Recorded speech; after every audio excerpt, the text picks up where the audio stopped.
इसमें यही है कि success is the mixture of hard labour, self confidence and regularity. ये अलग बात है कि जो साइंस के स्टूडेंट हैं उनको ये मौका मिलता है कि उनको टेक्निकल कोर्स करने का, जैसे आपका बीटेक है तो वहाँ पे बैचलर ऑफ टेक्नोलॉजी हो गया, और एमबीबीएस जो नीट के माध्यम से जाते हैं तो उसको कहते हैं bachelor of medicine and bachelor of surgery.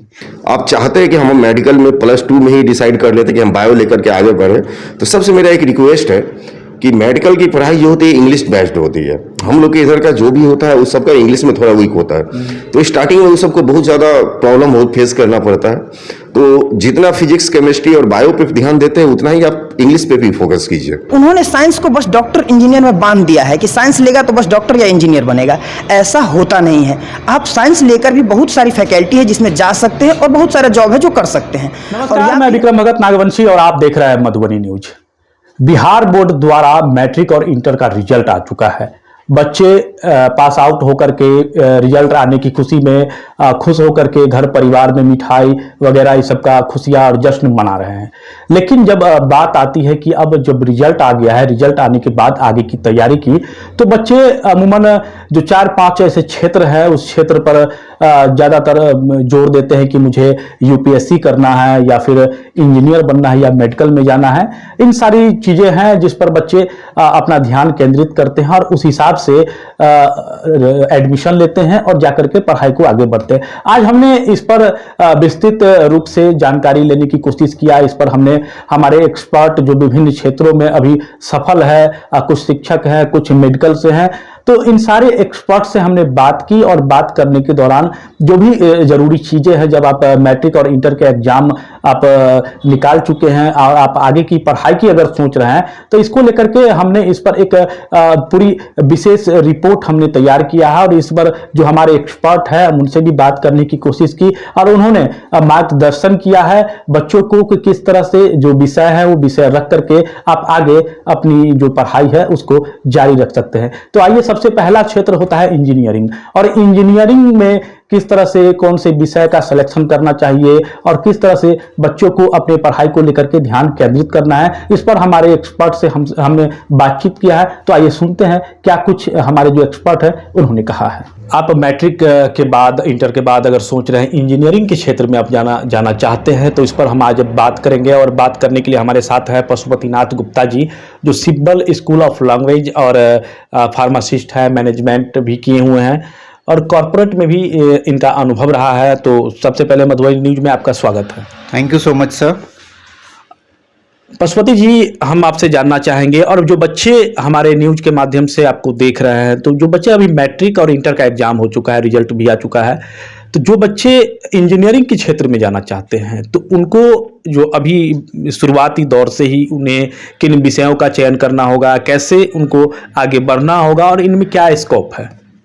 तो आपके क्वेश्चन के माध्यम से मैं आपके व्यूअर जितने भी स्टूडेंट हैं और जितने भी पेरेंट्स हैं उनको कहना चाहूँगा कि एक सुनहरा भविष्य है आपके बच्चों के सामने। अगर 10th क्लास में कोई स्टूडेंट है और उसने अच्छा किया है इन टर्म्स ऑफ मार्क्स और वो चाहते हैं कि इंजीनियरिंग के क्षेत्र में जाएं, तो सब जानते हैं एक एग्ज़ाम है जिसको कहते हैं आईआईटी।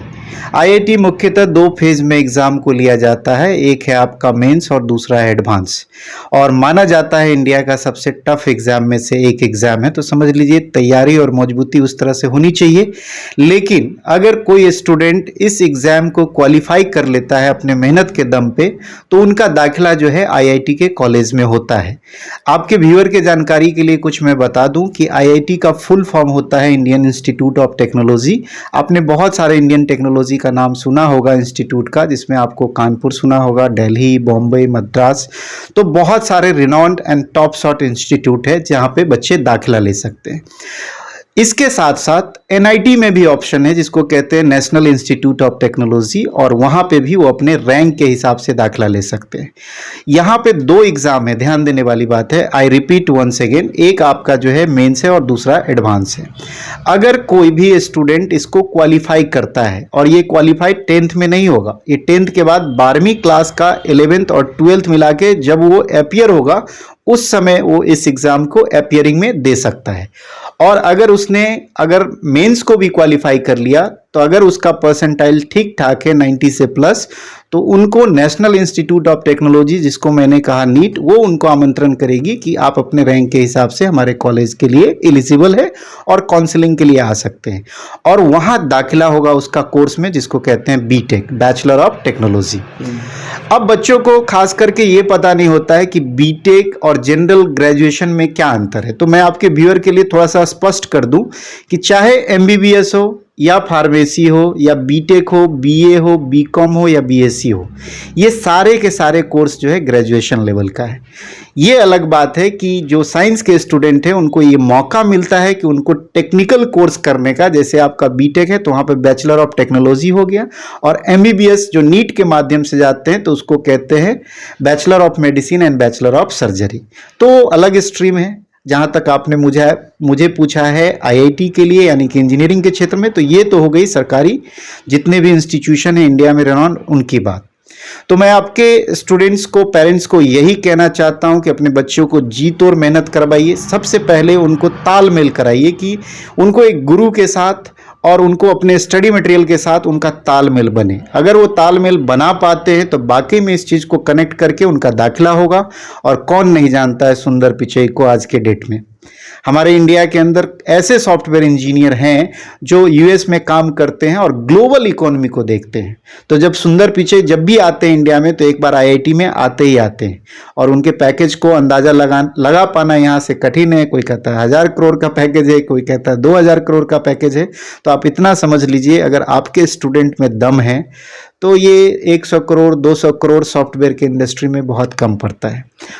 निश्चित ही पशुपति जी, हम आपसे एक और क्वेश्चन करना चाहेंगे, जानना चाहेंगे कि जो बच्चे ग्रामीण क्षेत्र है हमारा, जो बच्चे किसान परिवार से आते हैं, उनके पेरेंट्स, उनके अभिभावक ज़्यादा खर्च नहीं कर पाएंगे, और क्या होता है कि सब्जेक्ट रख करके इंजीनियरिंग करके आधे में ही वो छोड़ के बैक हो जाते हैं और उनका करियर बर्बाद हो जाता है। तो ऐसे स्टूडेंट के लिए जो गरीब है, मेधावी है, उनके लिए क्या कुछ व्यवस्थाएँ हैं, कैसे कितना खर्च होगा, कुछ जानकारी दीजिए।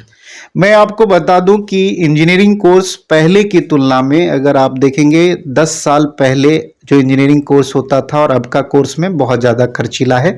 लेकिन जो मेधावी छात्र हैं उनके लिए बैंक आईआईटी के लिए हमेशा अवेलेबल रहती है, एनआईटी के लिए हमेशा अवेलेबल रहती है। तो उनके माता पिता को रत्ती भर टेंशन लेने की ज़रूरत नहीं। उनको सिर्फ इतना फोकस करना है कि स्टडी कीजिए, क्वालिफाई कीजिए। आपको बैंक, इंडियन बैंक आपके लिए पड़ी हुई है, कोई चिंता की बात नहीं है अगर आपका कॉलेज अच्छा है तो। कॉलेज अच्छा है तो दिक्कत नहीं है। मेधावी जो छात्र है उनके लिए जो सारी व्यवस्थाएं है सरकार भी सोच रही है। सरकार भी विभिन्न तरह से स्कॉलरशिप हो, चाहे जो भी ऋण के माध्यम से बच्चों के लिए उपलब्ध कराती है। पशुपति जी, आप सिब्बल स्कूल ऑफ लैंग्वेज यहाँ चलाते हैं। आपके यहाँ मैट्रिक हो या इंटर हो, बच्चे ग्रामीण क्षेत्र है यहाँ आ रहे हैं, तो क्या कुछ लग रहा है कि हमारे इलाके में जो बच्चे हैं उनमें कितनी प्रतिभा है?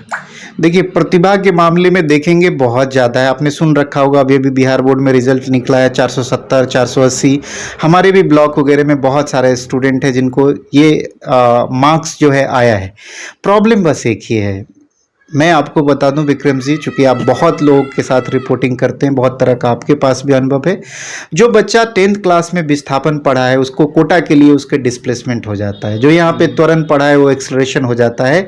और जब वो बच्चे वहाँ पे जाते हैं, इतना अच्छा दिमाग होने के बावजूद भी वो लैंग्वेज में ट्रैप हो जाते हैं।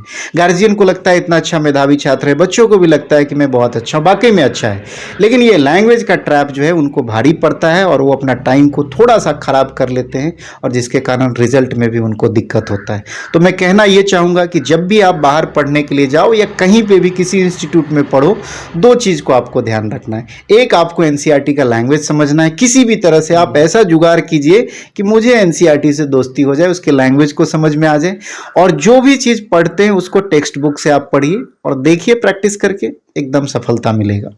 तो आपने सुना कि किस तरह से इंजीनियरिंग करने के लिए जो विषयों का चयन करना पड़ता है और कितना कुछ इसमें लागत आता है। आर्थिक स्थिति से जो गार्जियन, जो अभिभावक किसान हैं, वो किस तरह से अपने बच्चों को लेकर के आगे इसमें बढ़ सकते हैं। तो आपने पशुपति नाथ गुप्ता जी से सुना कि किस तरह से इन्होंने मार्गदर्शन किया। दूसरा क्षेत्र आता है मेडिकल का। खास करके जो लड़कियां होती हैं, छात्राएं होती हैं, हमने देखा है जो लड़कियां होती हैं वो अधिकतर जो मेडिकल क्षेत्र है, इस मेडिकल क्षेत्र को चुन रही है और इसमें अपनी इच्छा जाहिर कर रही है कि हम मेडिकल में जाकर के एक सफल डॉक्टर बनना चाहते हैं और समाज की सेवा करना चाहते हैं। तो आइए, हमने लाइफलाइन हेल्थ केयर के एक सफल चिकित्सक है, एमबीबीएस डॉक्टर है, डॉक्टर संतोष कुमार सिंह, उनसे हमने बातचीत किया और कैसे मेडिकल में जाकर के मेडिकल की जो पढ़ाई है वो किस तरह से करना है, किस तरह से नीट का एग्जाम निकालना है और कैसे इस क्षेत्र में आगे बढ़ा जा सकता है, इस पर सारी विस्तृत जानकारी हमारे एक्सपर्ट डॉक्टर संतोष कुमार सिंह दे रहे हैं। तो आइए सुनते हैं कि उन्होंने क्या कुछ कही है। अभी हम साहरघाट के लाइफलाइन हेल्थ केयर में मौजूद है और हमारे साथ यहाँ पर है डॉक्टर संतोष सिंह जो एमबीबीएस है, मैक्स हॉस्पिटल चंडीगढ़ और मधुबनी मेडिकल कॉलेज और पारस जैसे हॉस्पिटल में से अनुभव रखने वाले लोग हैं और इनसे हम जानेंगे कि किस तरह से जो बच्चे सर मैट्रिक और इंटर का एग्जाम दे चुके हैं, वो मेडिकल के क्षेत्र में जाना चाह रहे हैं, उनका एम है कि हम डॉक्टर बने, तो शुरुआती दौर में इन लोगों को क्या करना होगा, किस तरह से विषयों का चयन करना होगा? सबसे पहले जो भी बच्चे, अभी तो दोनों का रिजल्ट आ गया, +2 मतलब इंटर का भी और 10th का भी, तो जो भी बच्चे इसमें अच्छे नंबरों से पास हुआ है या जो भी पास हुए, उत्तीर्ण हुए, उन सभी को मेरा शुभकामना है। हम मेडिकल क्षेत्र से बिलोंग करते हैं, इसलिए आपने पूछा कि मतलब क्या चयन करना चाहिए। तो देखिए, आज के दिन में मेडिकल फील्ड में जाने के लिए एक एग्ज़ाम होती है नीट, जिसको क्वालिफाई करना ज़रूरी है। उसमें मिनिमम 50 परसेंटाइल जो होता है वो लाने के बाद ही वो क्वालिफाइड होता है।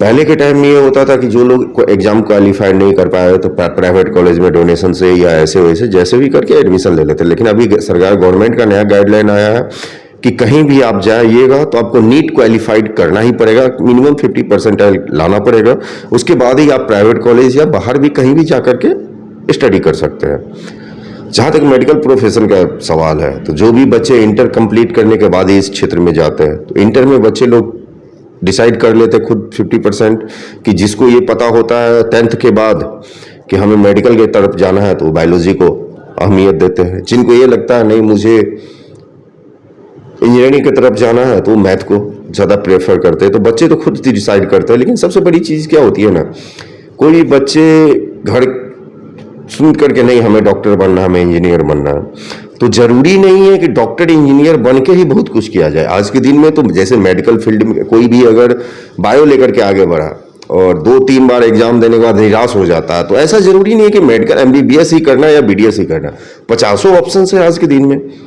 पैरामेडिकल में है एक पर एक टेक्नीशियंस का है, तो बहुत सारे फील्ड है ऐसे। गर्ल्स के लिए तो बहुत ही अच्छी फील्ड है, एएनएम कर ले, जीएनएम कर ले, जो उसको अफोर्डेबल लगे। और जहाँ तक मेडिकल की बात है तो एमबीबीएस करने के लिए अगर कोई आगे बढ़ता है तो उसको मेनली फोकस करना पड़ जाता है फिजिक्स, केमिस्ट्री और बायोलॉजी पे, क्योंकि नीट में भी तीनों सब्जेक्ट से मिलाकर कहीं मार्क्स आता है, ऐसा नहीं कि सिर्फ बायोलॉजी से आता है। नीट में भी जो क्वेश्चंस आते हैं तो उसमें मिक्स किया जाता है, और फिजिक्स केमिस्ट्री जिसमें कि ज़्यादातर होता है कि बायोलॉजी और केमिस्ट्री से ज़्यादा होता है, फिजिक्स को थोड़ा ठीक कम रखता है, क्योंकि मेडिकल वाले को केमिस्ट्री का जो भी केमिकल लोचा होता है वो उसका ज़रूरी होता है, तो इसलिए ये चीज़ है। और जिस तरह से एक अमूमन एक अवधारणा बनी हुई है जो मेडिकल को लेकर के फीस की जो बात होती है कि इसमें बहुत ज़्यादा पैसा लगता है, तो क्या होता है कि कुछ बच्चे सब्जेक्ट तो रख लेते हैं, नीट क्वालिफाई कर लेते हैं, लेकिन बीच राह में जाकर के पैसे की वजह से वो नहीं कर पाते हैं, उसका सपना अधूरा हो जाता है। तो क्या कुछ इसमें सच्चाई है कि कितने, अगर कोई एमबीबीएस करना चाह रहे हैं तो क्या कुछ इसमें खर्च आएगा? देखिए, जहाँ तक खर्च की सवाल है, कोई बच्चा अगर नीट क्वालिफाइड करता है, उसमें रैंक अगर जो भी आता है, जो गवर्नमेंट कोटे से अगर किसी को एमबीबीएस हो जाता है, उस बहुत कम खर्चे पे होते हैं। उसमें सिर्फ मान के चले कॉलेज का जो एग्जामिनेशन फीस होता है ओनली वो देना पड़ता है, हॉस्टल फीस खुद जो रहता है वही देना पड़ता है। कॉलेज का कोई फीस नहीं लगता है, क्योंकि गवर्नमेंट कोटा से होता है। गवर्नमेंट कोटा से जो भी जाता है उसको उतना खर्चा नहीं होता, और नॉर्मल जो पढ़ाई में +2 में भी खर्चा होता है सेम उसी से 5-10% ज़्यादा खर्चा होता है। हाँ, कुछ बच्चे जो होते हैं जिसको कोटा नहीं मिल पाता है, गवर्नमेंट कोटा खत्म हो जाता है, जैसे 5000 से ऊपर किसी का रैंक आया तो उसको गवर्नमेंट कॉलेज नहीं मिलता है, तो वो लोग क्या करते हैं, उसके बाद प्राइवेट कॉलेज जितनी भी है उस समय अपना देखते हैं कि कहाँ हमारा हो रहा है। तो प्राइवेट कॉलेज का हर तरह का कॉलेज है, सबका अपना फी स्ट्रक्चर है। नॉर्मली 5 इयर्स का कोर्स होता है, तो ईयरली 15 से 20 लाख रुपए तो प्राइवेट कॉलेज वाले ले ही लेते हैं मिला करके। तो उस तरह से अगर देखिएगा तो हाँ है, खर्च है। लेकिन कोई भी लड़का अगर क्वालिफाइड कर जाता है एक बार में, अगर आप बच्चे अगर क्या होता है ना, बच्चे एक बार में 2 बार में क्वालिफाइड करते हैं, नीट क्वालिफाइड हो गया, अच्छा रैंक नहीं आया तो उनको और कोशिश करना चाहिए, अगली बार उससे अच्छा आ जाएगी, जो कि हमारा गवर्नमेंट कॉलेज में हो जाए। तो मतलब जो 90% के करीब प्राइवेट कॉलेज के अलावा अगर 100 रुपये खर्च होते हैं प्राइवेट कॉलेज में, तो अगर मेडिकल में कोई सीट निकाल लेता है गवर्नमेंट कोटा पे तो उसको 5 से 7 रुपया खर्चा है सिर्फ। तो सबसे बड़ी चीज यही फोकस होता है।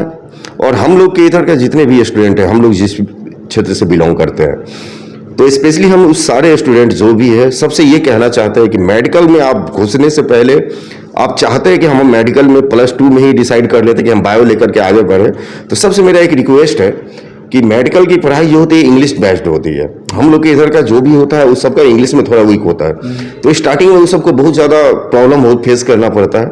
तो जितना फिजिक्स, केमिस्ट्री और बायो पे ध्यान देते हैं उतना ही आप इंग्लिश पे भी फोकस कीजिए, क्योंकि आगे चल के आपका सब्जेक्ट नहीं, हर एक चीज़ फुल्ली इंग्लिश होता है।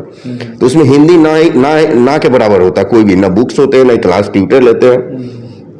तो मेरा ये कहना है हमारे क्षेत्र के बच्चे को कि +2 में ही आप ये ध्यान रख ले कि हमें बायो लेकर के आगे पढ़ना है, तो इंग्लिश पे फोकस करें, फिजिक्स, केमिस्ट्री, बायो पे तो करें, साथ में इंग्लिश पे भी ध्यान दें। तो ये थे डॉक्टर संतोष सिंह, जिन्होंने बताया कि किस तरह से जो बच्चे मेडिकल के क्षेत्र में जाना चाहते हैं उनके बारे में सारी जो जानकारी है वो जानकारी हमारे साथ साझा की है। आज के बदलते भारत में, आज के डिजिटल दौर में जिस तरह से जीएसटी और ये सारी चीज़ें सरकार ने लाने का काम किया है, उस तरह से जो कॉमर्स की बात है, इस क्षेत्र में, कॉमर्स के क्षेत्र में भी अपार संभावनाएं जो है, जो मार्ग है वो खुल गया है और बच्चे इस क्षेत्र में भी जाकर के बेहतर कर सकते हैं और बहुत ही सारी अपार संभावनाएं हैं। बैंकिंग, आप सीए बनना चाहते हैं, सीएस करना चाहते हैं और बहुत सारी चीज़ें हैं इसमें। तो हमने इस पर हमारे एक्सपर्ट पत्रकार कुमार आशुतोष निखिल, जो अकाउंट में जो कॉमर्स है उनमें उनकी जो महारत हासिल है, और हमने उनसे जो ये राय है किस तरह से छात्रों को जाकर के इस संदर्भ में आगे बढ़ना चाहिए, किस तरह से पढ़ाई करनी चाहिए, सारी बातों की जानकारी उन्होंने हमारे साथ साझा किया है। तो आइए सुनते हैं कुमार आशुतोष निखिल जी ने क्या कुछ कहा है। आप यदि बैंकिंग की तैयारी करना चाहते हैं, जो बच्चे कॉमर्स लेकर के पढ़ना चाहते हैं, तो इसमें भी बहुत सारी संभावनाएं हैं। हमारे साथ कुमार आशुतोष निखिल जी हैं जो इसके एक्सपर्ट हैं। हम इनसे जानेंगे कि जो बच्चे, निखिल जी, पढ़ लिख करके, जैसे मैट्रिक का एग्ज़ाम आ गया, इंटर का रिजल्ट आ गया है और वो बच्चे अब बैंकिंग सेक्टर में कॉमर्स लेकर के, तो क्या कुछ इसमें संभावनाएं हैं? देखिए, सबसे पहली बात है कि यहाँ जब मैं भी देखता हूँ रिजल्ट, जब परिणाम आते हैं परीक्षाओं के, तो यहाँ छात्रों की जो भावना होती है उनके पास बहुत कम ऑप्शन दिखाई देते हैं। जैसा हम लोग देखते हैं कि अधिकतर लोग कहते हैं कि मैं सीए करूँगा, और उसके अलावा कॉमर्स के और भी बहुत सारे विकल्प हैं, उन विकल्पों की ओर वो रुख नहीं करना चाहते हैं। जैसे मैनेजमेंट एक अच्छा फील्ड है, लोग आईआईटी करके साइंस बैकग्राउंड से इंजीनियरिंग की पढ़ाई करने के बाद अपने आप को एक वेल एजुकेटेड बनाने के लिए और एक अच्छी नौकरी पाने के लिए लोग फिर आईआईएम जैसे संस्थानों में या किसी दूसरे संस्थानों में, जो प्रबंधन संस्थान है, वहाँ से फिर एमबीए की डिग्री लेते हैं। तो कहने का मतलब ये है कि मैनेजमेंट भी आपके लिए एक बहुत अच्छा ऑप्शन हो सकता है, खास करके कॉमर्स वालों के लिए। और अभी का जो सिस्टम है, अभी कॉमर्स की जितनी संभावनाएं हैं वो उसको आप अपार संभावनाओं का एक क्षेत्र कह सकते हैं कॉमर्स को, क्योंकि कॉमर्स में मैनेजमेंट के अलावा कॉमर्स में आप टैक्सेशन का भी फील्ड चूज कर सकते हैं। और टैक्सेशन का जो पार्ट है, जब से जीएसटी आया भारत में, 1 नेशन 1 टैक्स की बात कही जा रही है, तो यहाँ भी युवाओं के लिए, खास करके जो कॉमर्स बैकग्राउंड के जो युवा हैं, उनके लिए एक बेहतर विकल्प हो सकता है। एक प्रॉपर ट्रेनिंग अगर वो कुछ दिनों की ले लेते हैं, या जो उसका सिलेबस है या जो उसकी बारीकियाँ हैं उसको अगर तकनीकी रूप से वो जानकर थोड़ा सा भी अगर समृद्ध हो जाते हैं, तो फिर उनके सामने नौकरी के और पैसे कमाने के बहुत सारे ऑप्शन मौजूद होते हैं। लेकिन यहाँ बच्चों की जो आम धारणाएं देखने को मिलती हैं, वो सबसे पहले यही होती है कि कॉमर्स बैकग्राउंड के हम हैं तो सीए की ओर मुखातिब होंगे। हालांकि मैं यह नहीं कह रहा कि आप सीए की ओर मुखातिब नहीं होइए, लेकिन सीए के अलावा आपके वाणिज्य क्षेत्र में ढेरों ऐसे विकल्प मौजूद हैं जिनका चयन करके आप एक अच्छा बेहतर कैरियर बना सकते हैं कॉमर्स में। निखिल जी, आपको बता दें कि निखिल जी एक अच्छे पत्रकार भी हैं, इनका मीडिया लाइव न्यूज़ चैनल है, आप देख सकते हैं वहाँ भी। निखिल जी, जो बच्चे मैट्रिक और इंटर के बाद सीए करना चाह रहे हैं तो उनके लिए उनको क्या करना होगा, कैसे किन किन विषयों का चयन करना होगा? देखिए, सीए के लिए बेसिकली क्या है कि सीए का जो सब्जेक्ट है वो बहुत वास्ट है और एक सीए को कॉमर्स फील्ड का सबसे बड़ा एक्सपर्ट कहा जाता है। तो स्वाभाविक सी बात है कि जैसा कि नाम से ही प्रतीत होता है तो आपसे उम्मीदें भी बढ़ जाती हैं। तो सीए का अगर कैरियर ऑप्ट कर रहे हैं आप, तो सबसे पहले आपको मैथ की बारीकियों को मजबूत करना होगा, क्योंकि सीए में आगे चलकर जो सब्जेक्ट आने वाले हैं वो कहीं ना कहीं मैथ से कोरिलेट होते हैं। उसके अलावा कॉमर्स में 12th के कॉमर्स की जो बारीकी चीज़ें हैं, जैसे जो अमूमन हम लोग पढ़ते हैं 11वीं और 12वीं के कॉमर्स में जितनी भी बारीकी चीज़ें हैं कॉमर्स सिलेबस के अंदर, उन चीज़ों पर अच्छी पकड़ होनी चाहिए। इन सब के अलावा सीए वालों के लिए कोई खास इस तरह का ये नहीं है, क्योंकि ये प्राइमरी स्टेज होता है और सीए का जो फाउंडेशन का कोर्स होता है उसमें इतना अच्छा एक्सपोजर है। और सीए कोर्स की सबसे बड़ी खासियत ये है कि CA institute of chartered accountants of India, जो भारत में सीए का डिग्री प्रदान करती है, वो खुद के सेल्फ डेवलप्ड जो स्टडी मटेरियल होते हैं उनके थ्रू जो है बच्चों को शिक्षा देती है। तो आईसीएआई के जो खुद के बनाए हुए हैं जो सेल्फ स्टडी के जो मॉड्यूल होते हैं, जो बुक्स होती हैं, वो काफ़ी पर्याप्त होती हैं अगर आप सीए का ऑप्शन चूज कर रहे हैं तो इस तरह से ये कह सकते हैं कि कॉमर्स वालों के लिए आप सीए में जाना चाहते हैं तो आपके पास बहुत सारी चीज़ों का समावेश हो या नहीं हो, कॉमर्स की जो बेसिक चीज़ें हैं, मूलभूत चीज़ें हैं अकाउंटिंग की, उन पर, और मैथ आपका कैलकुलेशन तगड़ा होना चाहिए, आईक्यू लेवल आपका ठीक होना चाहिए। सीए का रिजल्ट अमूमन हम लोग देखते हैं कि काफ़ी कम आता है, तो लोग बच्चे जो है हतोत्साहित होते हैं कि सीए वास्तव में बहुत ही चुनौतीपूर्ण जैसी चीज़ है, लेकिन ऐसा नहीं है। आप अगर पढ़ेंगे तो वो चुनौतियों को आप पार पा सकते हैं। हमारा जो इलाका है, हमारे इलाके के लोग ग्रामीण क्षेत्र हैं, यहाँ अधिकांश लोग किसान हैं, किसानी करते हैं और उनके बच्चे जो गरीब है, मेधावी है और आर्थिक स्थिति से अगर कमज़ोर है, तो उनके लिए क्या कुछ कहेंगे? कॉमर्स में क्या कुछ संभावना है? देखिए, जो खास करके जो कमज़ोर बैकग्राउंड के जो लड़के हैं वो सीए का जब ऑप्शन लेते हैं तो हालांकि आईसीएआई का जो फीस है अभी भी वो फाउंडेशन से लेकर फाइनल तक का बहुत ज़्यादा नहीं है। एक कॉमन मैन भी उसको बेयर कर सकता है और सामान्य परिवारों के बच्चे भी उसको बेयर कर सकते हैं, उसका वहन कर सकते हैं। लेकिन जब आप सीए फील्ड में घुसते हैं उसके बाद जितना वास्ट सब्जेक्ट उसका होता है, फिर उसके लिए आपको एक्स्ट्रा कोचिंग्स लेने पड़ते हैं, तो उसमें आपका खर्चा होता है।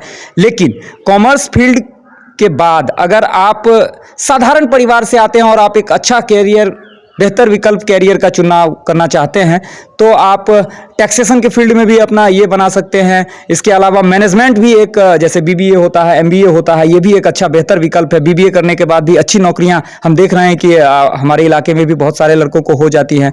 इसके अलावा टैक्सेशन का जो पार्ट है, इंडिया का जो टैक्स स्ट्रक्चर है, यहाँ डायरेक्ट और इनडायरेक्ट दोनों तरह के टैक्सेशन में ढेर सारे विकल्प मौजूद हैं।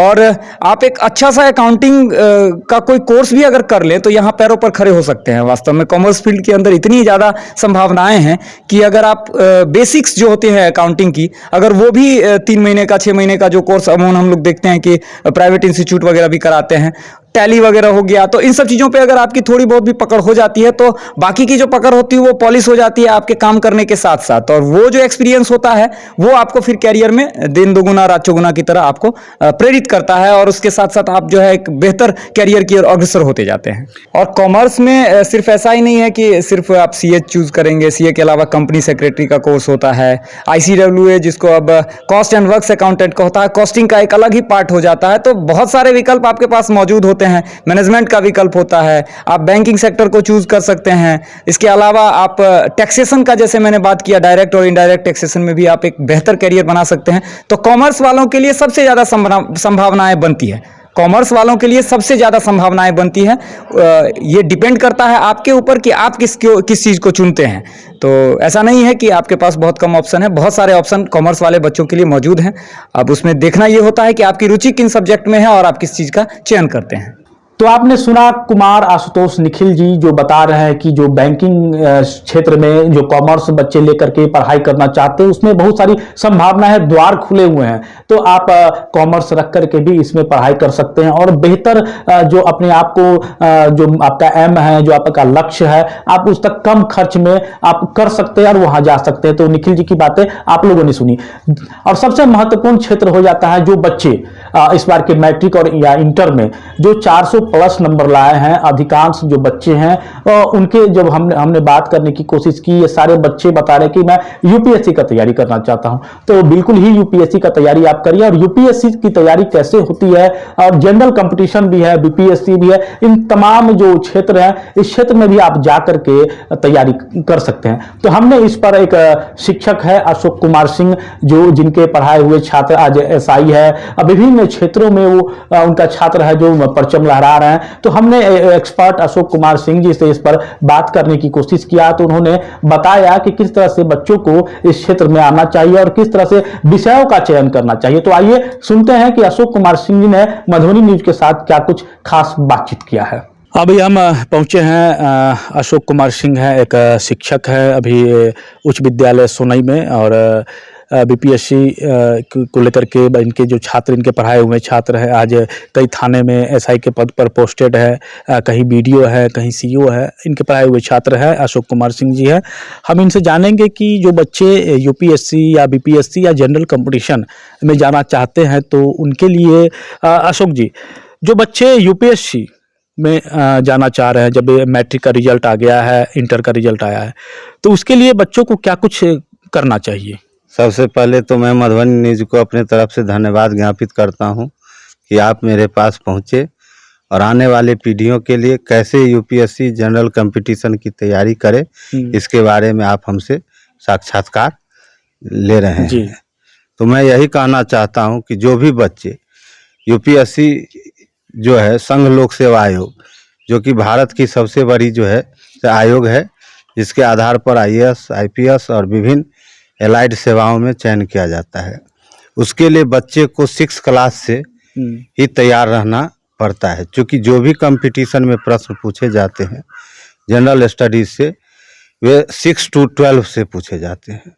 इसीलिए बच्चे को 6 क्लास से ही इस सेवा की तैयारी में जुट जाना चाहिए, ताकि वह अच्छी तरह से, वैसे इसके लिए क्वालिफिकेशन ग्रेजुएशन रखा गया है, लेकिन 6ठी क्लास से विद्यार्थी सतर्क हो जाते हैं। लेकिन अगर जो नहीं भी सतर्क हुए हैं, अभी हाल में मैट्रिक का रिजल्ट आया है, इंटर का रिजल्ट आया है, तो इंटर के बाद भी अगर विद्यार्थी चाहे तो तैयारी कर सकते हैं।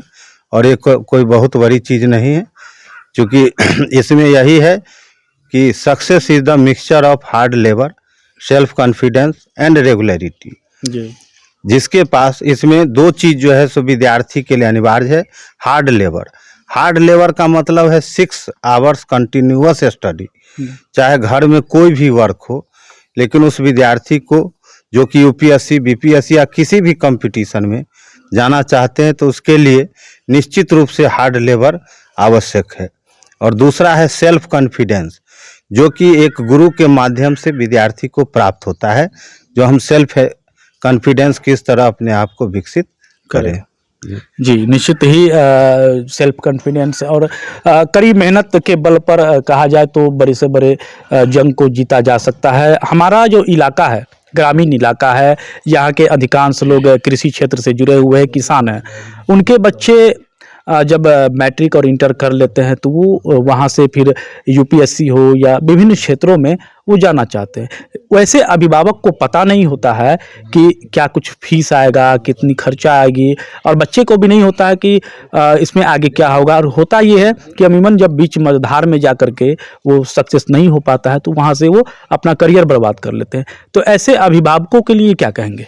मैं तो यही कहना चाहूँगा अभिभावक और छात्रों का कि बीपीएससी या यूपीएससी पास करना कोई बहुत बड़ी बात नहीं है, क्योंकि इसमें 3 लेवल की परीक्षाएं होती है, पीटी, मेंस और इंटरव्यू।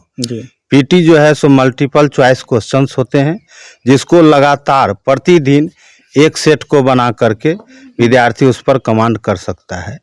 मेंस जो है वह लिखित परीक्षाएं होती है, जिसमें अंकों का विभाजन जो होता है सो सिलेबस के पाठ्यक्रम के अनुरूप होता है। जैसे बिहार लोक सेवा आयोग में हाल में बहुत पहले तो 2 ऑप्शनल होते थे, लेकिन हाल फिलहाल जो है सो सिर्फ एक ऑप्शनल होता है, जो विद्यार्थी अपने चॉइस के अनुसार रख सकते हैं।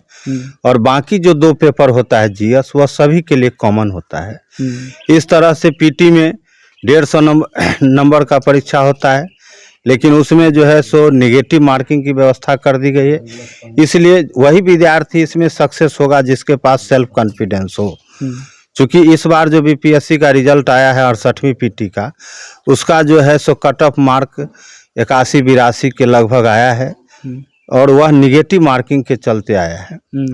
रह गई मेंस की बात। पीटी हमारे समझ से आंख की परीक्षा है। जो विद्यार्थी जितना सतर्क रहेगा उसको पीटी पर उतना जल्दी जो है सो सफलता प्राप्त होगी।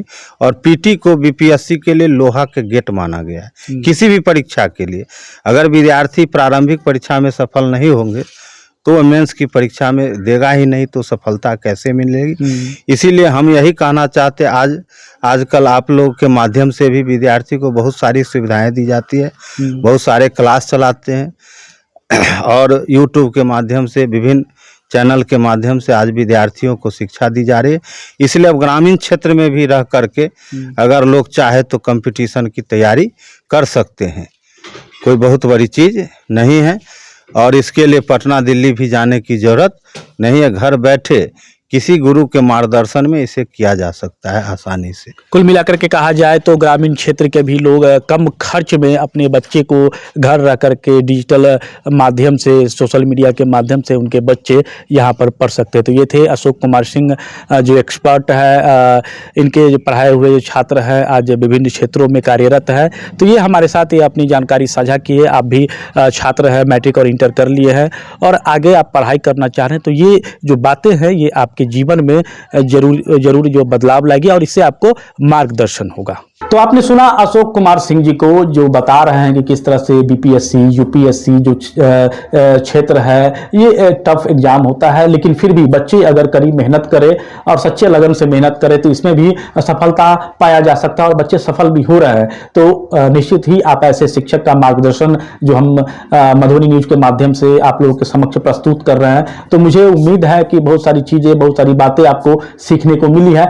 हम हमारे मधुबनी न्यूज के हमारे विकास कुमार जी हैं, जो पेशे से एक शिक्षक भी है, हमने इनसे भी बात करने की कोशिश की कि छात्रों का जो वर्तमान समय में जो परिस्थितियां होती है, वो विषय तो रख लेते हैं, क्षेत्र तो चुन लेते हैं, लेकिन जब आगे जाकर के आधे रास्ते में ही वो अपनी पढ़ाई को छोड़ करके फिर बैक हो जाते हैं, वहां से उनका करियर बर्बाद हो जाता है। तो आइए सुनते हैं कि विकास कुमार जी ने क्या कुछ कहा है इस क्षेत्र को लेकर के, बच्चों को लेकर के, और जो करियर बनाना चाहते हैं इन सारी बातों को लेकर के।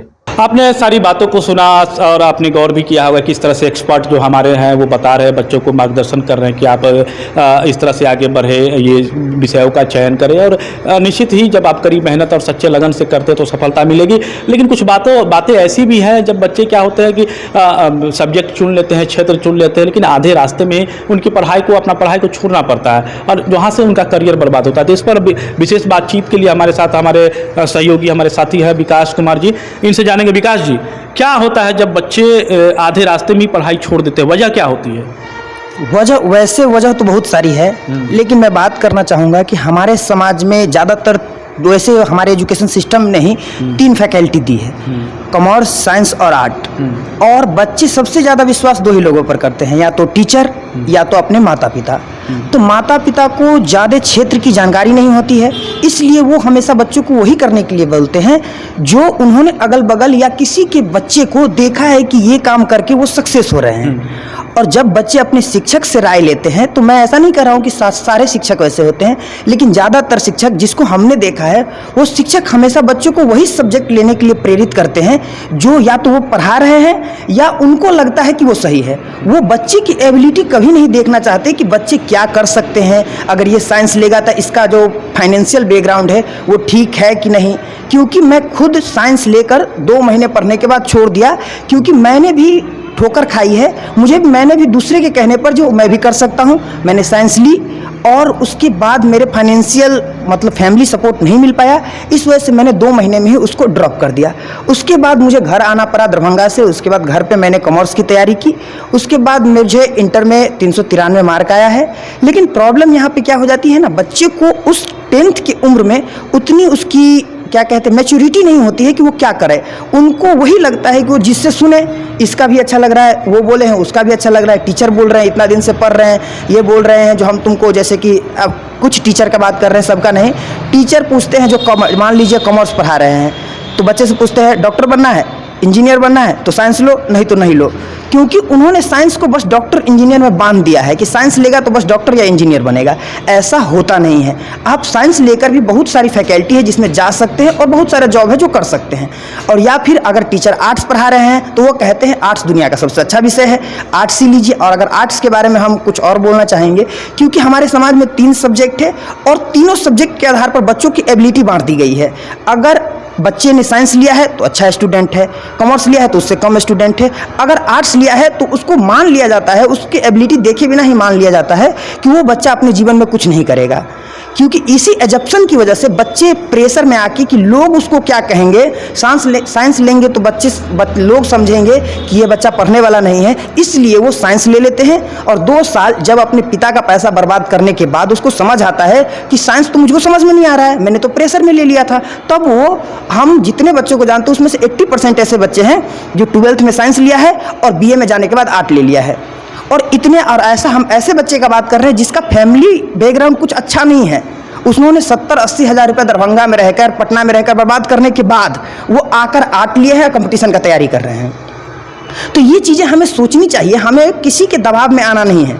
ठीक है, अगर बात करेंगे साइंस की तो साइंस में ऐसा बोलना नहीं चाहिए, लेकिन 80% स्टूडेंट ऐसे हैं जो साइंस करने के बाद कंपटीशन का तैयारी कर रहे हैं। ठीक है, तो ये चीज़ें हमें ये देखनी होगी कि पैसे मतलब हमारे फैमिली का जो फाइनेंशियल बैकग्राउंड है वो ठीक है कि नहीं। और सबसे पहले ये सब देखने से पहले हमको ये देखना पड़ेगा कि हमको किस चीज़ में इंटरेस्ट है। देखिए, जिस सब्जेक्ट में आपका इंटरेस्ट है हम कहेंगे कि वही लीजिए। इसको हम फाइनलाइज कैसे करेंगे, तो आप ये देखिए कि कौन सा सब्जेक्ट है जो मैं बिना रुके 3-4 घंटा रेगुलर पढ़ता हूँ और बोर नहीं होता हूँ। अगर ये चीज़ देखने के बाद आपको समझ में आ रहा है कि ये ठीक है तो आप वही सब्जेक्ट का चुनाव कीजिए। क्योंकि देखिए, 10th के बाद अगर कोई आपको जीवन में बड़ा जॉब लेना है तो वो जॉब ग्रेजुएशन के बाद ही मिलेगा। और इसलिए क्या होता है, इस बीच में 5 साल आपके पास है और 5 साल में आप क्या करते हैं, गलत सब्जेक्ट चुनकर आप इतने थक चुके होते हैं कि आपको उसके बाद पढ़ने का मन नहीं करता। क्योंकि जो हमारा उम्र बढ़ता है क्रिएटिविटी कम होती जाती है। भले ऑब्जर्वेशन बढ़ता है, क्या कहते हैं उसको, मतलब एक्सपीरियंस बढ़ता है, परंतु जो एक क्रिएटिविटी होती है ना, जो 15-16 साल के बच्चे में होती है, वो क्रिएटिविटी 25 साल के बच्चे में नहीं रह पाती। और इस वजह से हम 25 साल के होने के बाद हमको समझ में आता है कि हमारा किस चीज़ में इंटरेस्ट है। तो क्यों ना हम ये करें कि हम अभी से चुने कि हमें किस चीज़ में इंटरेस्ट है। और इसका मैं आपको एक छोटा सा उदाहरण देना चाहता हूँ कि आपको किस चीज़ में इंटरेस्ट है, इसको फाइनलाइज कैसे करें। तो आप क्या करिए, एक पन्ना लीजिए, उसमें देखिए जो आपको कौन कौन सा सब्जेक्ट अच्छा लगता है, कौन कौन कैसा है, कमज़ोर है, और उस हिसाब से अपना मार्क देकर फाइनलाइज कीजिए कि किस विषय में हम ज़्यादा अच्छा कर सकते हैं। कुल मिलाकर के यही कहा जाए जो जिस विषय में आपका ज़्यादा इंटरेस्ट है, आप ज़्यादा रुचि रखते हैं, वैसे ही सब्जेक्ट का चयन करें और जीवन में आगे बढ़े। तो आपने सुना किस तरह से जो सारी बातें हैं, हमने सारे एक्सपर्ट से बात करने की कोशिश की। विभिन्न क्षेत्रों में जो बच्चे मैट्रिक और इंटर करने के बाद जाकर के अपना करियर बनाना चाहते हैं, तो निश्चित ही आप सभी के साथ मधुबनी न्यूज आप सभी के उज्जवल भविष्य की कामना करते हैं, ताकि आप आगे बढ़े और विभिन्न क्षेत्रों में आप आगे बढ़ करके एक उत्कृष्ट कार्य करें, समाज की सेवा को लेकर के आगे बढ़े। और हम कामना करते हैं कि आपको आपकी जो मंजिल है वो मिलेगी और आपकी जो सफलता है वो आपके कदम चूमेगी। तो बने रहे मधुबनी न्यूज के साथ। हमारे चैनल को यूट्यूब पे देख रहे हैं तो सब्सक्राइब करें, हमें फेसबुक पे देख रहे हैं तो हमारे पेज को जरूर लाइक करें। बहुत बहुत धन्यवाद। आप हमारे मधुबनी न्यूज को फेसबुक पे देख रहे हैं तो पेज को लाइक करें, यूट्यूब से देख रहे हैं तो हमारे चैनल को सब्सक्राइब करें और बेल आइकन को दबाना ना भूलें।